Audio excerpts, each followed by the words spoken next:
My name is Emily Sumner with Sumner Immigration Law. We serve clients throughout Virginia, the United States, and around the world. Today, I'd like to talk a little bit about the August 2021 Visa Bulletin and what to expect beyond, especially in terms of the employment-based categories. Earlier this week, Charlie Oppenheim, who is what I like to call the man behind the curtain of the Visa Bulletin, he controls the Visa Bulletin by gathering data from USCIS and Department of State, and then determining how quickly the priority dates move forward or not. Earlier this week, he had a YouTube chat with another member of the Department of State to give us some insight onto what's happening right now with the Visa Bulletin and what to expect in the coming months as we approach the end of this fiscal year and into the beginning of the new fiscal year, which will start on October 1st. Charlie did indicate that the dates will continue to advance in most of the employment-based categories, if not all of the employment-based categories, but he seemed to indicate that we may not see movement quite as swift as we have in previous months, especially at the beginning of the fiscal year of 2021, this current fiscal year. He did state rather emphatically that the priority date for India, EB3, final action, would be January 1st of 2014. That's not written in stone, it's not guaranteed, but he did indicate that that would be the date in the September 2021 Visa Bulletin, which should come out in a couple of weeks. So if your priority date is before that date or around that date, be on the lookout for that.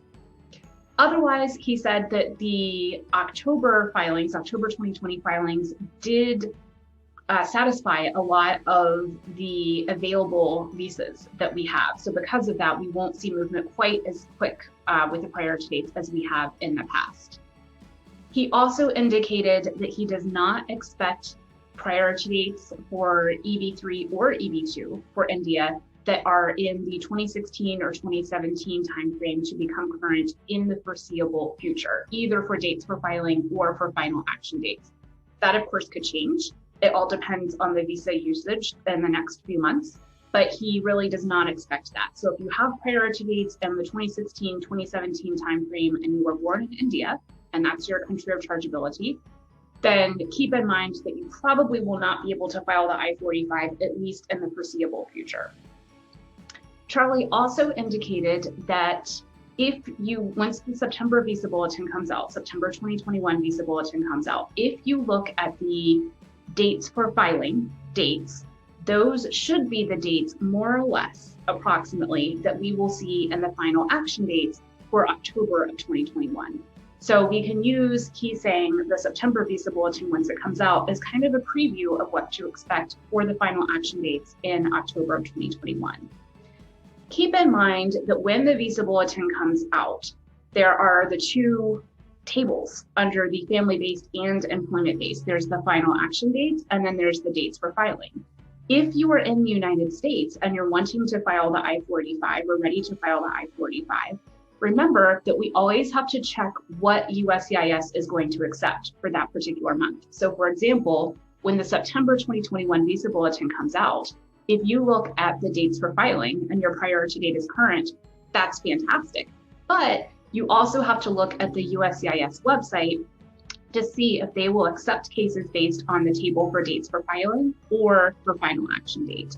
Make sure that you don't file and you not have USCIS accept your case. That would not be a good situation. So what to do next? What do we expect looking forward? If you are waiting to file your I-45, you have not filed yet, keep an eye on those Visa Bulletins. Like I said, the September Visa Bulletin should come out in the middle of August. So we're looking forward to that in just a few weeks. And we'll have to see what the priority dates show.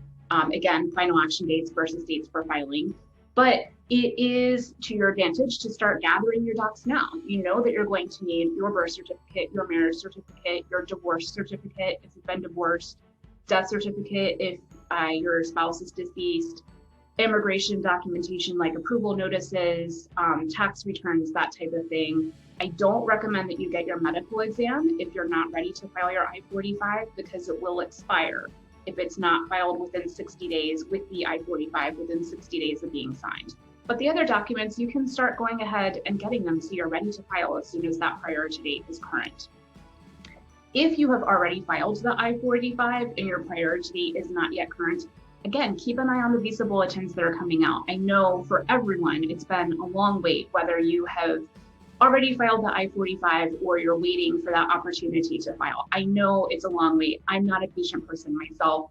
I would not be patient about this situation, but it will happen. Eventually, your date will become current, or eventually your green card will be approved. You just have to hang in there and keep the faith.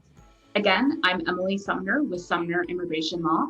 If you have found this video helpful, I hope that you will like it and share it with a friend. Thank you so much. Until next time.